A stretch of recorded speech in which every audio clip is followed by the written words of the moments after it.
I love Jesus. Have you heard that spoken by an acquaintance at work or maybe a neighbor recently? Have you considered whether they and us fully comprehend the depth of what that statement is all about? Jesus tells us plainly in John chapter 14, if you love me, keep my commandments. So we have to ask ourselves, if we're going to proclaim that we love Jesus, are we truly following his commandments? And if we love him, are we really willing to do what he has told us to do? So consider someone that may be seeking to follow Jesus and want to profess their love for him. And we look at what Jesus has told us to do if we're going to follow him. He says in Luke 13, I tell you no, but unless you repent, you will all likewise perish. And the person says, I'm a pretty moral person. So do I really have to give up my gambling, my drinking, my whatever? Because I'm a pretty moral person. Do I have to give them up to serve Jesus? Jesus also says in Luke 12, also I say to you, whoever confesses me before men, him the Son of Man also will confess before the angels of God. And the person says, now wait a minute, do I have to say that out loud? Because if I did that, I might actually offend some of my family members or someone at work. It might cost me my job. So do I really have to confess him? And Jesus also tells us he who believes and is baptized will be saved. The person might say, I have to get wet? That seems like an unnecessary step. Do I really have to do that?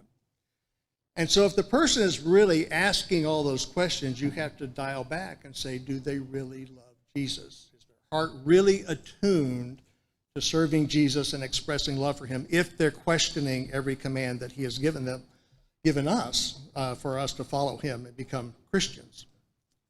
And what about our worship and our ongoing service to him? Some more examples. Colossians 3:16, we know this one really well. Teaching and admonishing one another in psalms and hymns and spiritual songs, singing with grace in your hearts to the Lord. And a person might say, well, I know we're not supposed to add to what the word says, but man, those instruments sure sound nice when we're singing. Sure would like to have some instruments along with that. Or we read in Hebrews chapter 10, let us consider one another in order to stir up love and good works, not forsaking the assembling of ourselves together.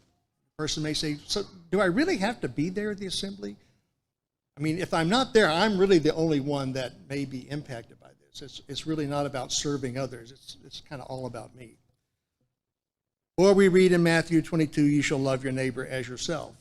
And we think, I'm so caught up with the job and with soccer practice and everything, I really don't have time to teach my neighbor, help someone in need, all of these things. So again, we'll ask the question, if we're making these kind of statements in light of what Jesus has asked us to do, can we truly proclaim, I love Jesus? Jesus would tell us, no, you don't, because you're not willing to do what I've asked you to do.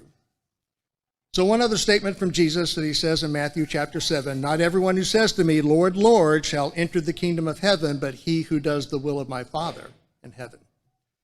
That's one of the saddest things that we could ever contemplate, that we have people that will say, I love Jesus, and they will say, Lord, Lord, trying to recognize him as Lord, but they're not going to make it into the kingdom of heaven. Why? Well, in both cases, it's because they're not really keeping the commandments of Jesus. So our question for us tonight is, how's our love for Jesus? As we look at these things, have we truly obeyed what Jesus has asked us to do to become a Christian and a follower of Christ? Are we really willing to obey him in our worship in every aspect? Are we willing to do what it takes to serve our fellow man and to love our neighbor as ourselves? And if we are, that's great. If we're not, we better seriously consider, do we have the love of Jesus that he had in mind for us? So tonight, if you are considering that, and you do want to express your love for Jesus, he's told us exactly what we need to do: repent and confess and be baptized, and then live faithfully and worship faithfully throughout our lives. We're ready to help you with that tonight.